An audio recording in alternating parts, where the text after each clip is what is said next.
Hello friends, welcome back. Today we will learn our next topic about set up the company profile. Setting up the company is an initial and one-time task. We update and maintain our company during the implementation. But there are some few important factors that we need to look for. To set up the company and to maintain the company, we need to go to the setup. In the setup, under the settings, you can find the company settings. Expand the company settings. You can see the setting of the company is not only the one task.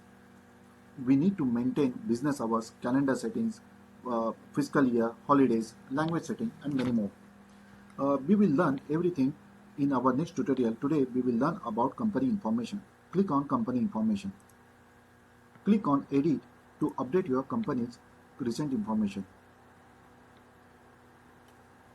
We need to update here the company's accurate information like the name of the company, the contact person from the company, phone number,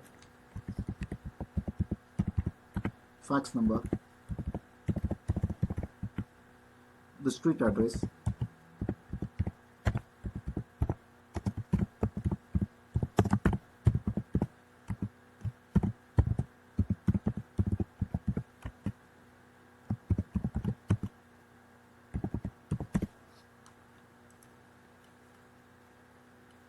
local settings and currency settings we will learn in our next tutorial in detail, but we will have only the overlook on local settings. Default local means how the format of the number, how the format of the date, how the format of the time, and the name of the persons will be maintained in your organization. Default language will be as per your country. Default time zone will be based as per your country, and default local currency will be as per your country. Once the local settings and currency settings has been done, it has been applicable to all the new users and the existing users of the company. But the users can go to their personal settings and they can override these local settings and the currency settings based on their country. You can subscribe for the newsletter and click on save. On this company detail information page, we can see all the updated information and we can find some important information. For example, used data space. Used data space shows how much space has been used by the records of the standard and the custom object. Used file space. It shows how much space has been used by the files, documents, attachments, chatters, and post. Salesforce.com organization ID. It is a 15-digit unique ID.